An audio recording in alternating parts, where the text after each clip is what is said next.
Our goal is to get 570 of these stations up around different regions of the province. About 2/3 of all cancers from air contaminants are due to diesel, and that's in the Metro Vancouver region.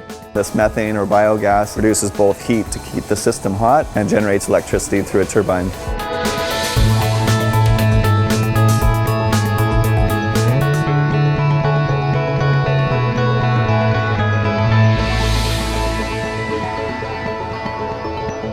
Welcome to Metro Vancouver's TV show, The Sustainable Region. I'm Dagmar Timmer. And I'm Vanessa Timmer. We're in Vanier Park in Vancouver, where amazing kites like these are often in the skies.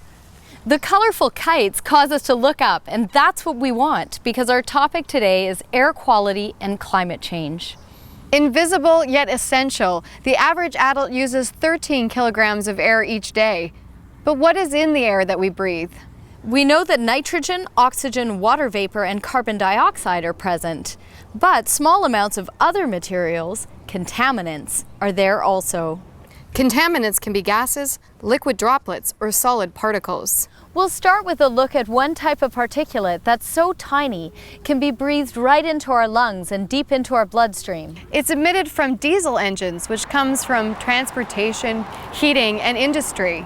In our first story, we look at a baseline study on diesel emissions that comes from heavy-duty trucks. There are often lineups of trucks leading up to the Nordell truck weigh scale in Delta. Today, Metro Vancouver is testing these lines for something else.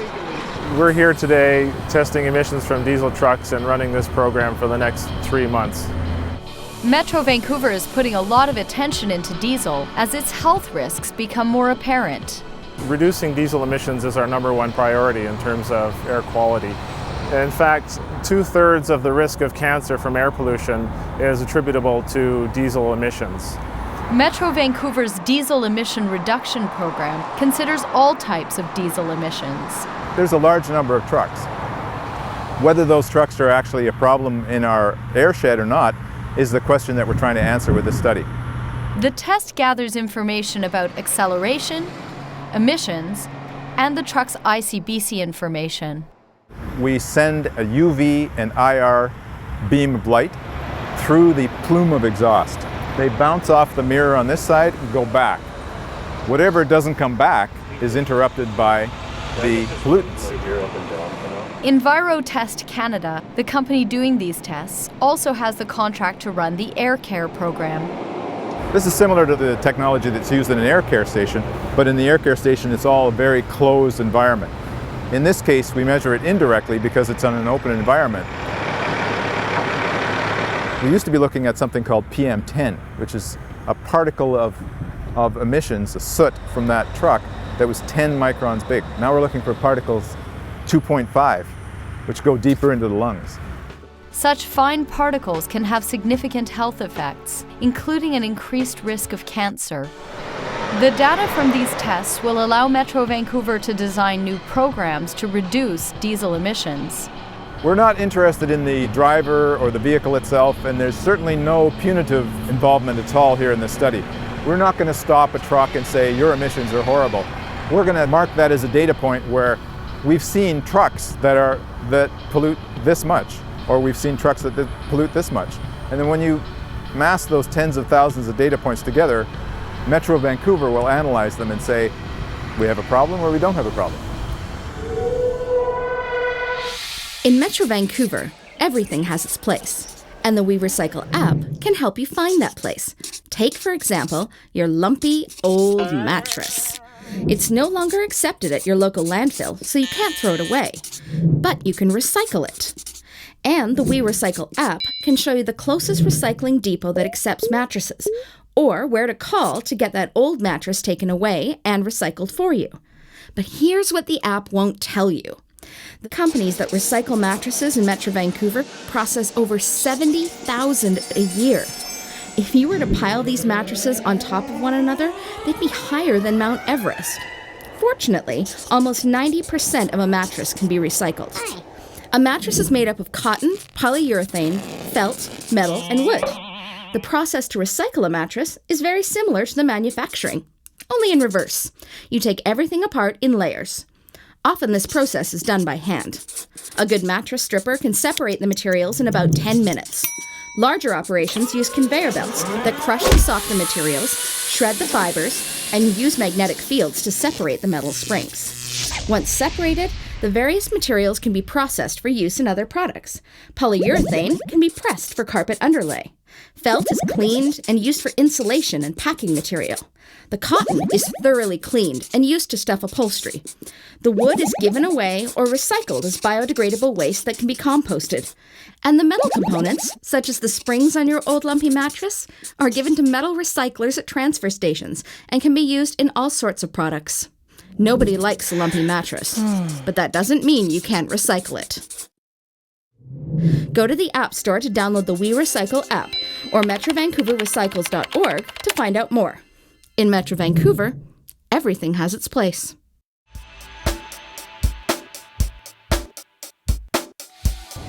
Today, the Sustainable Region is looking at air quality and its connection to climate change. To help us make the link is one of Metro Vancouver's leading engineers. Hi, Roger. Hello.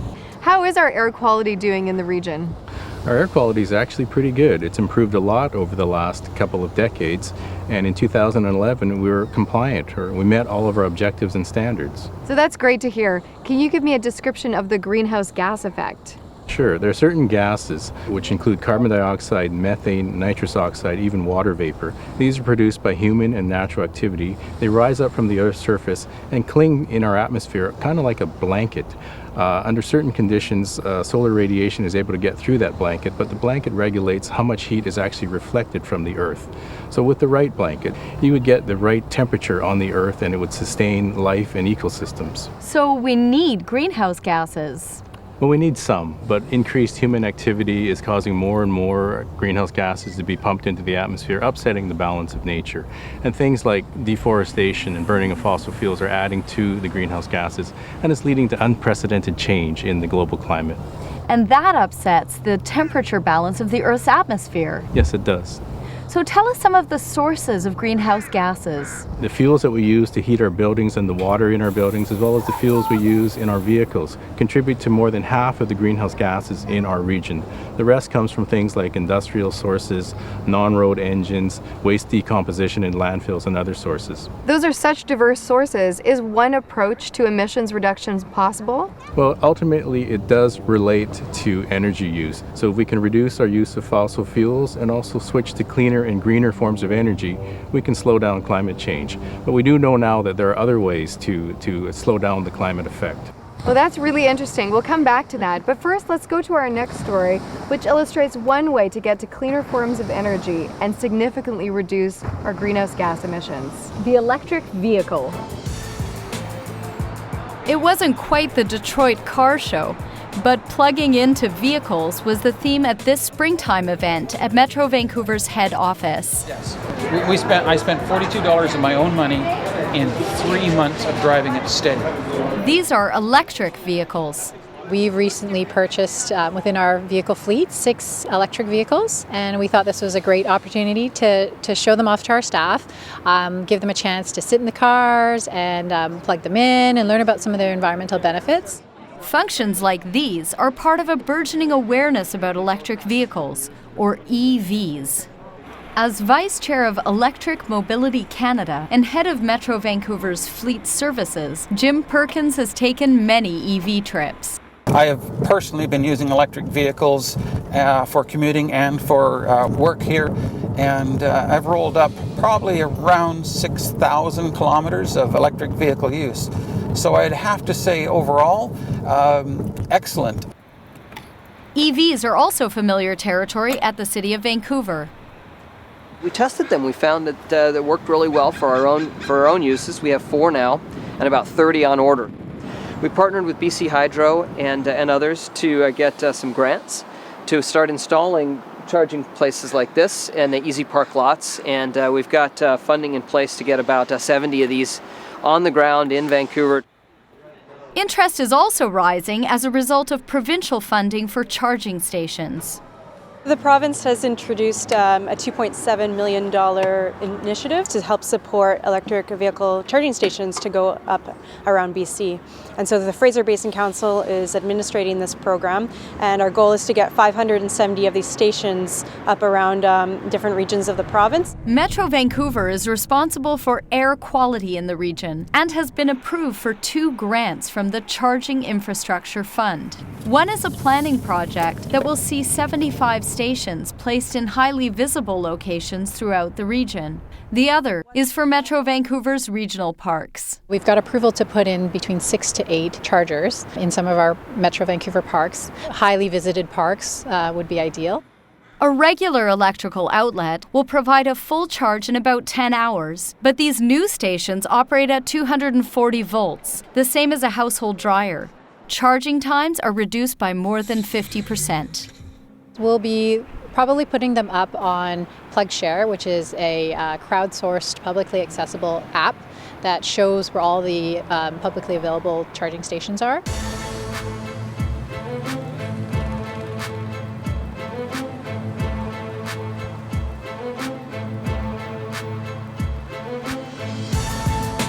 Electric vehicles or zero-emitting vehicles are definitely a technology that's superior from an air quality perspective.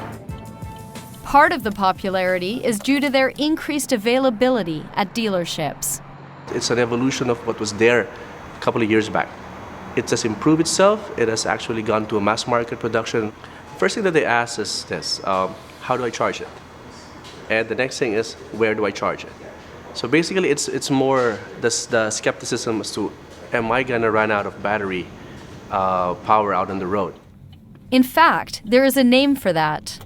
What we call it's range anxiety, so not knowing whether or not you can get to the distance that you need to go. And really a lot of that is in your head. These cars can go up to 160 kilometers on one charge, so for the most part it'll cover your typical commuting needs. I've never run out of batteries. I do plan my trips. I know how far it's going to take me. I just use it every day like I would anything else. I drive into work, I hum along like the Jetsons, just that little It's when you want to go on those trips or take a little bit of a detour that these stations are going to be available for you. The tide could turn rather quickly, as March 2013 is the deadline for installing the charging stations.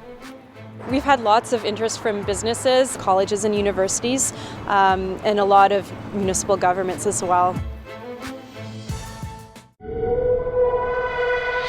We all have too much stuff, but getting rid of it in a sustainable way is tough.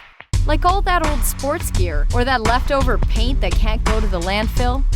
Metro Vancouver's new We Recycle app turns your iPhone into a reuse and recycling powerhouse. It'll find the nearest place for your stuff to go. Simple, sustainable. Everything has its place. We Recycle, now available in the App Store.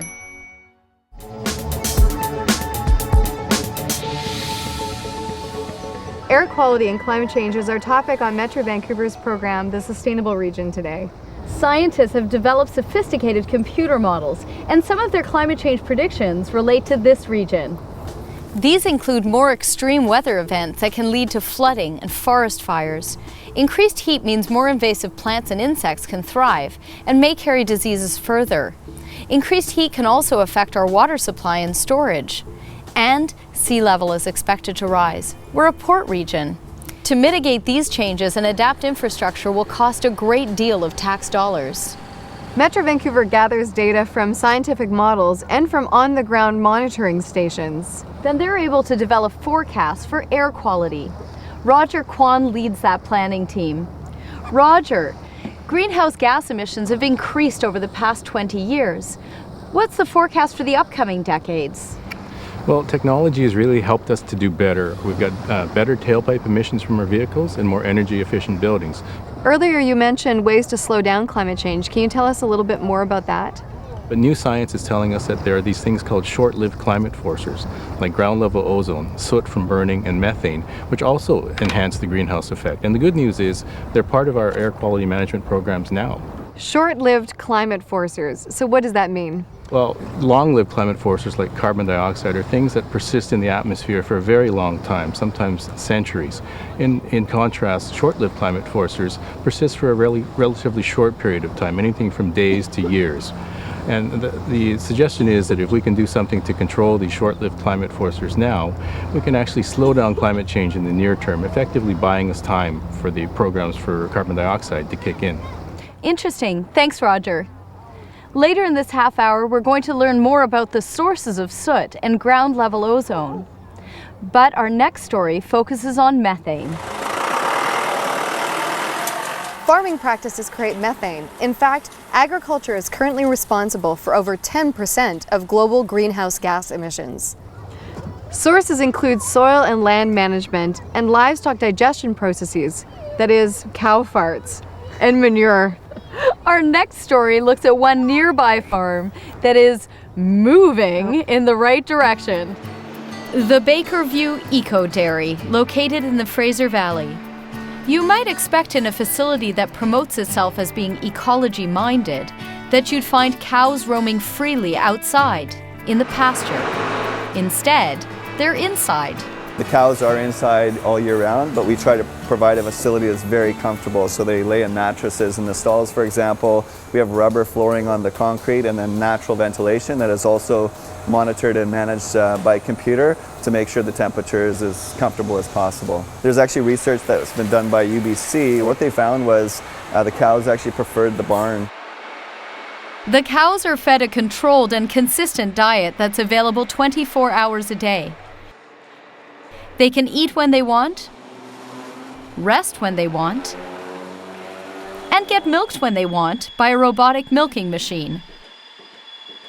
There's a transponder that they wear on their neck, and there's a reader, so when the cow gets into the system, it identifies the cow. The system has a rough idea of the udder configuration, and then the robotic arm comes in, it identifies the first teat, and then there's a little red eye camera, pinpoints it, that will attach the units, and then it monitors the flow of the milk, as well as the qualities. They also get some grain, so we have some cows that are a little bit sneaky and they try to come in quicker. The robot's smart, so it'll just open the gate. And there's more. Outside you'll find a green roof, as well as a rainwater collection system. But tucked away from public view is perhaps the most unusual thing of all. An anaerobic digester that converts cow manure into electricity. The manure is collected every day. There's automatic scrapers that keep the barn clean. And what happens is it gets heated up to 100 degrees Fahrenheit, and then it gets introduced into a retention hull that holds the manure for about 25 to 30 days, and that's where the methanogenic bacteria produce methane, and this methane or biogas is then burned in an engine, and it produces both heat to keep the system hot and generates electricity through a turbine. The dairy's energy output has been connected to BC Hydro's grid, and the offset covers most of the dairy's electricity needs. There's a new program called Cow Power, and what that means is people who are customers of BC Hydro can subscribe. And what it does is it allows green energy projects like these to get a little higher rate, and so those are some of the steps that have to happen for it to become more economically feasible. It's not so much a technological problem as it is one of getting people to say that's the kind of future I want, and I'm willing to pay a little bit more if that's what it takes just to get the ball rolling. Metro Vancouver is supportive of the idea of green energy sources, but consumers might think the economics just don't make sense, at least not yet. The costs that we pay for natural gas and electricity in BC are some of the lowest in North America. So it's hard to drive innovation from that side. We're saying we'd love to see people use renewable sources, but if it costs a bit more and we're so used to cheap energy, it can be a hard sell. Families feel like they're under pressure, right? All their costs are going up, food prices are going up, rents are already sky high, so that's a tough sell. And the benefits of collecting and processing cow manure could be even greater than reducing the dairy's impact on climate change by curtailing the release of methane. Research is now also underway at the dairy to determine how to harvest important agricultural nutrients, such as nitrogen, phosphorus, and potassium from the anaerobic digester, turning manure into even more of a resource.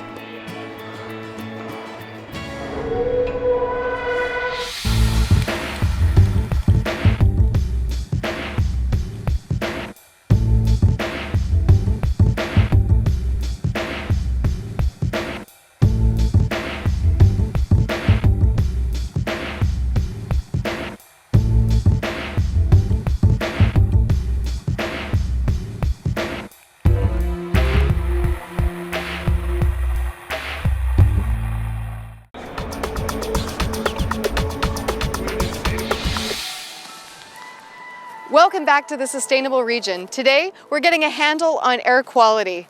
We tend to notice the air more on smoggy days, but we have several reasons to really study smog. One key component of smog is soot, which is small particles of carbon, such as diesel, that impact our health and our climate. Another smog-producing chemical is called ground-level ozone. It's not emitted directly into the air, but formed when two chemicals meet and react in the air, especially on warm and sunny days.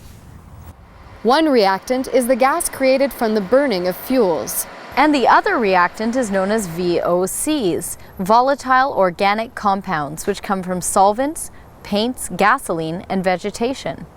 Policies and regulations often trigger changes in behavior and technological advances. Next up, we see how regulations are helping non-road diesel equipment owners slow down climate change, curb smog, and create cleaner, healthier air.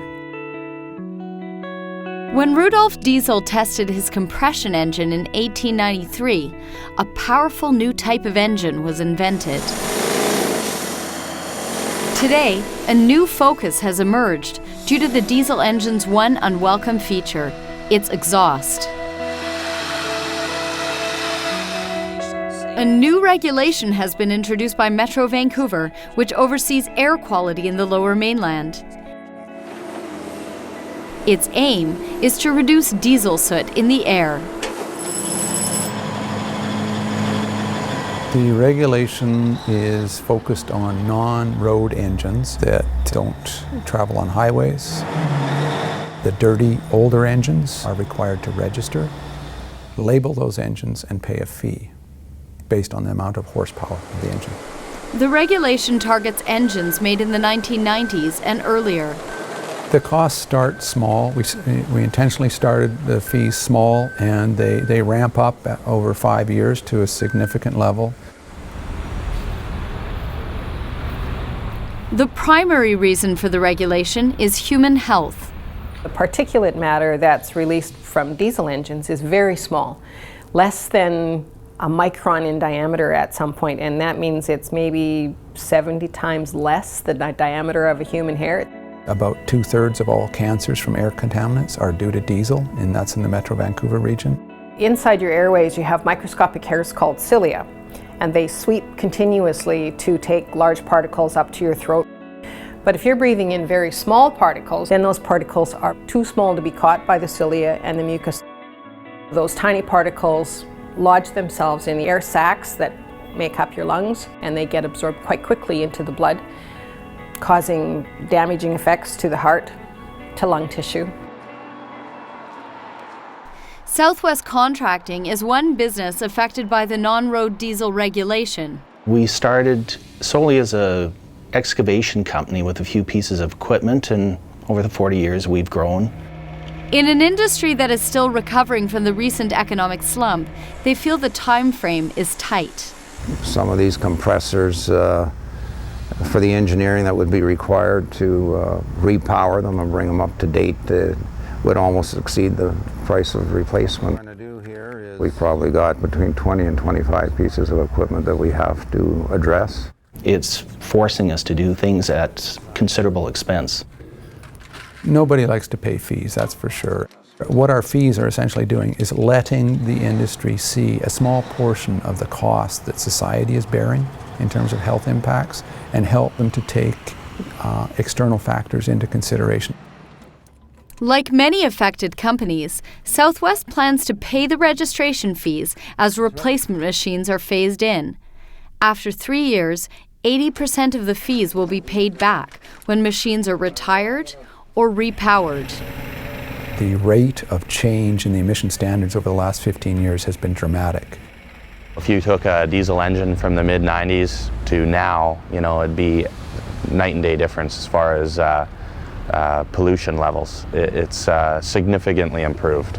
The most obvious change is the exhaust after treatment system. It's like having a catalytic converter on your car, yet there's a burner system that would burn out all the carbon into a non-toxic fume. Eventually every piece of equipment that you purchase is going to meet that regulation anyways, so we might as well just be one of the first out of the gate. You can go to our Metro Vancouver website.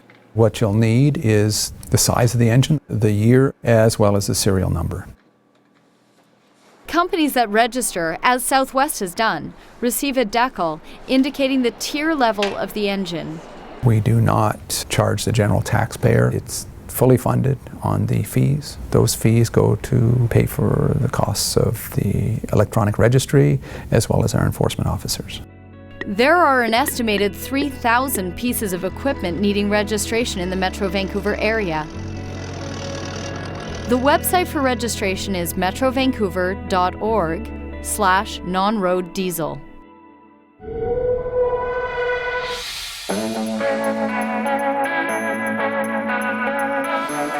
We've been talking about air quality and likely future scenarios, but you can get real-time information too.